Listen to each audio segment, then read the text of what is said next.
Noong bata pa ang bida, hindi siya naniniwala sa mga kwento ng matatanda tungkol sa mga aswang sa kagubatan.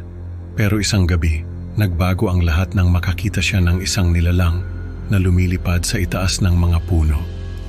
Sa pagsunod sa kanyang lola sa kagubatan, nadiskubre niya ang isang nakakatakot na katotohanan na magpapabago sa kanyang buhay magpakailanman. Paano niya haharapin ang katotohanan na ang aswang ay nasa mismong pamilya niya? Alamin natin sa kwento ng takot at katapangan sa gitna ng kagubatan. Nung bata pa ako, hindi talaga ako naniniwala sa mga kwento ng matatanda namin na may mga aswang daw sa kagubatan. Para sa akin, mga kwento lang yon na pampatulog sa mga bata. Doon kasi kami nakatira sa isang liblib na baryo na nasa gilid ng kagubatan. Kaya naman marami sa mga kabataan doon ang hindi nakapagtapos ng pag-aaral. Isa na ako doon, pero hindi naman ako nagrereklamo. Okay lang sa akin na hindi makapagtapos ng pag-aaral, pero hindi okay sa akin na maniwala sa mga kwento ng matatanda na may mga aswang daw sa kagubatan. Para sa akin kasi, kaya lang nila sinasabi yon ay para hindi kami lumayo sa baryo at para matulungan sila sa mga gawain sa bahay at sa bukid. Pero isang gabi, nagkaroon ng pagtitipon yung mga matatanda sa bahay ng kapitan. Nagtaka ako kasi hindi naman eleksyon o may darating na bagyo. Kaya ano yung pag-uusapan nila? Pagbalik ni Lolo, sabi niya sa akin na may nakita raw na aswang sa kagubatan. Kaya nagkasundo yung mga matatanda na maglagay ng asin sa paligid ng baryo para hindi makapasok yung aswang. Sabi nila, yung asin daw kasi parang pader na hindi kayang lampasan ng mga aswang. Tumawa ako.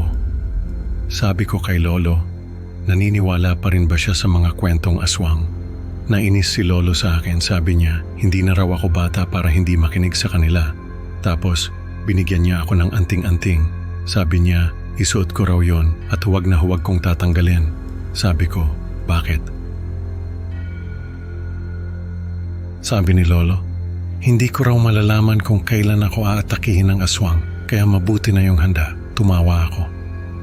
Sabi ko, hindi naman ako natatakot sa mga aswang.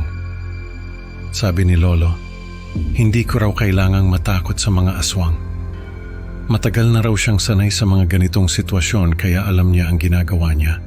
Ang kailangan ko raw ay matakot sa mga taong nagiging aswang. Kasi pwedeng kapitbahay ko lang sila o kamag-anak. Doon ako natakot. Kasi seryoso si Lolo nung sinabi niya yon. Sabi ko, ano ba yung gagawin namin sa mga aswang? Sabi ni Lolo, maglalagay raw kami ng asin sa paligid ng baryo. Sabi ko, hindi ba dapat sa paligid ng bahay? Sabi ni Lolo, hindi raw. Kasi kapag sa bahay lang, ibig sabihin, nakapasok na sa baryo yung aswang. Kaya dapat sa paligid ng baryo para hindi na sila makapasok. Kinagabihan, kasama si Lolo, naglakad kami sa paligid ng baryo. May dala siyang isang sakong asin. Tapos, hinahagis niya yon sa gilid ng daan. Sabi ni Lolo, kapag daw may nakita kaming aswang, tumakbo raw ako at magtago. Huwag ko raw siyang alalahanin kasi kaya niya yung sarili niya. Sabi ko, hindi ba dapat tumulong ako? Sabi ni Lolo, hindi raw. Kasi hindi ko pa kayang lumaban sa aswang.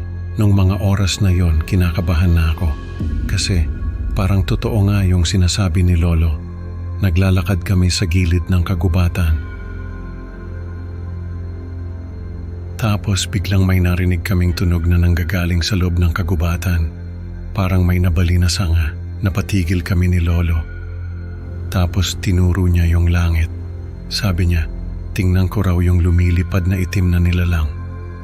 Nakita ko yon. Para siyang malaking paniki. Tapos lumilipad siya sa itaas ng mga puno.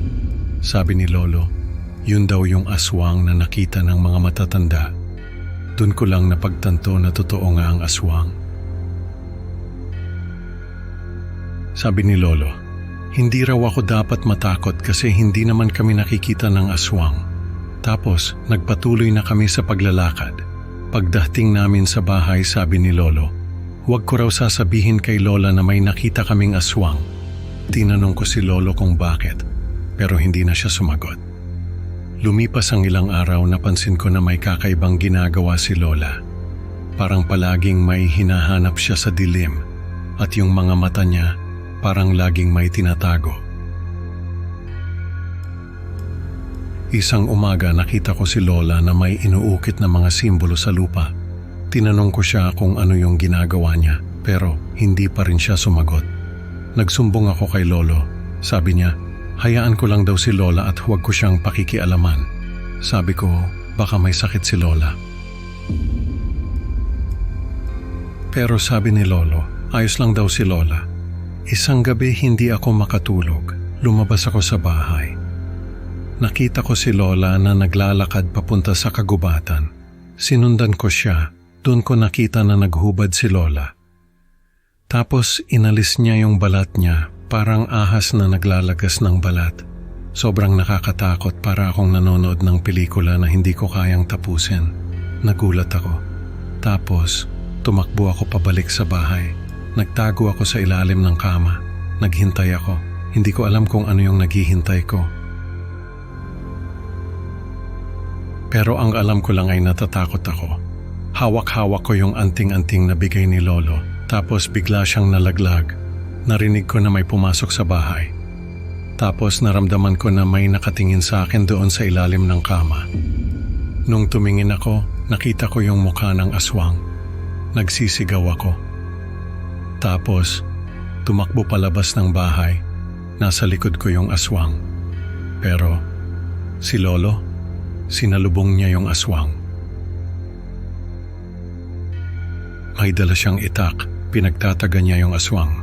Nung makita ko na patay na yung aswang, dun ko lang nalaman na si Lola pala yon. Sabi ni Lolo, hindi ko raw kasalanan ang nangyari kay Lola, pero sa totoo lang, kitang-kita ko sa mga mata niya yung lungkot at bigat ng desisyon niyang patayin si Lola. Wala siyang choice, kailangan niyang protektahan kami. Sabi ni Lolo, hindi pa raw tapos ang laban namin sa mga aswang kasi may iba pang aswang na maghahanap kay Lola. At kapag hindi raw namin sila naunahan, baka kami naman ang kainin nila.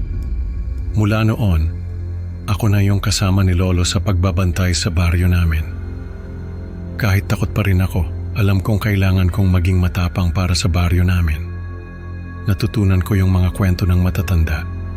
At ako na rin ang nagsasabi sa mga kabataan tungkol sa mga aswang na galing sa kagubatan. Pero hindi lang aswang ang nagmula sa kagubatan.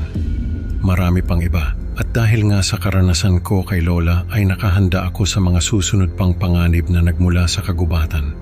Sa ngayon ako na ang pinakamatanda sa baryo namin. Ako na rin ang tagapagsalita sa mga karatig baryo kapag may mga aswang o iba pang nilalang na nagmumula sa kagubatan.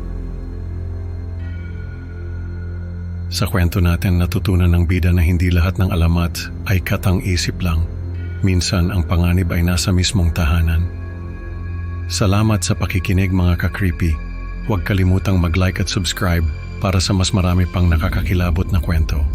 Hanggang sa susunod na upload, manatiling ligtas at huwag kalimutang magdala ng anting-anting. Paalam at ingat sa dilim.